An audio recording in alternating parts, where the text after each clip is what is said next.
Les sœurs Julienne Agossou et Fleur Togbeoundé ont émis leurs vœux temporaires ce samedi 20 avril 2024 à la paroisse Notre-Dame du Sacré-Cœur de Banikani. Appartenant à la congrégation des sœurs apôtres de la Consolata, elles ont émis ces vœux au cours d'une célébration eucharistique où elles ont été consacrées à Dieu. Cette célébration a réuni plusieurs prêtres, des sœurs venues de différentes congrégations, des parents et amis des sœurs Julienne et Fleur.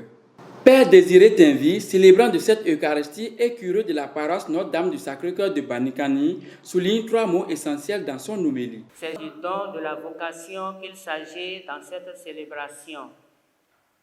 Julienne et Fleur portent au grand jour leur vie afin qu'elle soit consacrée et offerte comme un don à Dieu et à l'Église.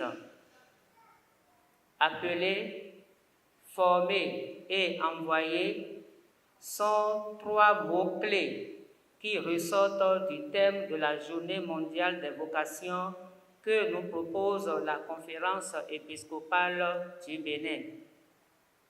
Appelée par Dieu, formée par votre institut religieux selon le charisme qui lui est propre, vous êtes envoyés par l'Église vers le peuple de Dieu qui vous attend déjà pour être témoin de l'amour du Christ Rédempteur et témoin de l'espérance qui habite tout être humain.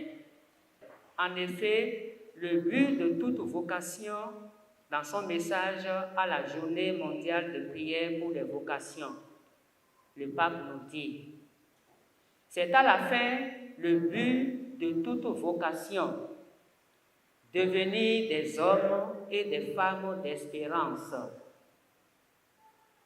Je vous confie, et j'espère que c'est le cas pour nous tous ici présents, confier à la bénédiction de Dieu et à l'accompagnement maternel de la bienheureuse Vierge Marie, nos sœurs Julienne et Fleur, avec l'exhortation du pape François, extraite de son message pour la Journée mondiale des vocations.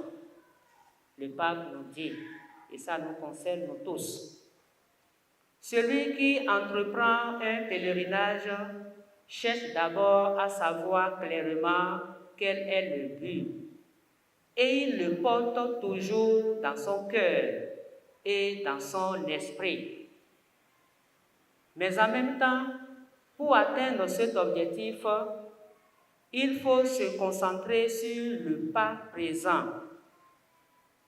Pour accomplir cela, il faut être léger, se dépouiller des poids inutiles, prendre avec soi l'essentiel et lutter chaque jour pour que la fatigue, la peur, l'incertitude et les ténèbres ne bloquent pas le chemin entrepris.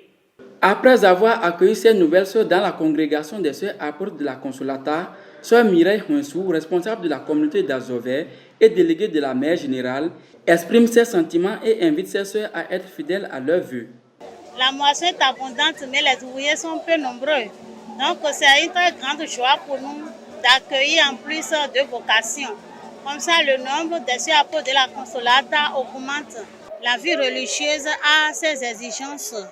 Donc, qu'elle se donne à ses promesses et qu'elle soit fidèle à ces 3 vœux qu'elles ont prononcés. Les vœux de pauvreté, de chasteté et d'obéissance.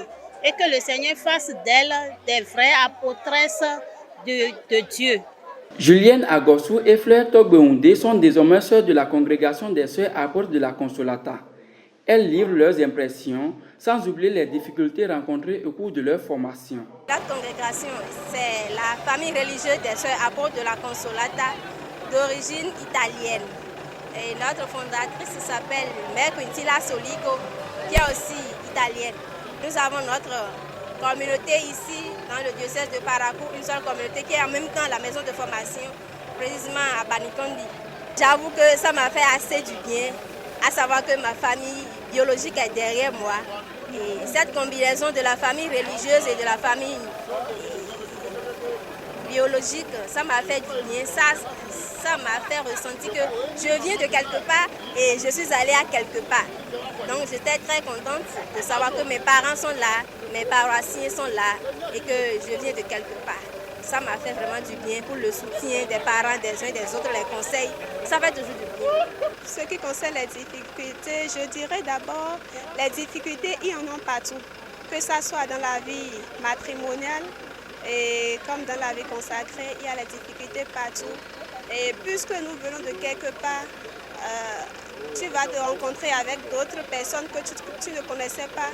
Il faut prendre le temps de faire la connaissance de ceux-là, puisque nous avons nos qualités, nos défauts. Donc, ce n'est pas que c'est quand nous sommes parfaits que le Seigneur nous appelle, mais il nous appelle avec nos défauts, nos faiblesses et il nous rend selon ce qu'il veut. Ces sœurs invitent la communauté à les soutenir à travers leurs différentes prières pour le reste de leur mission. Notons que cette consécration a pris fin dans une ambiance conviviale à travers plusieurs danses, dont le teke.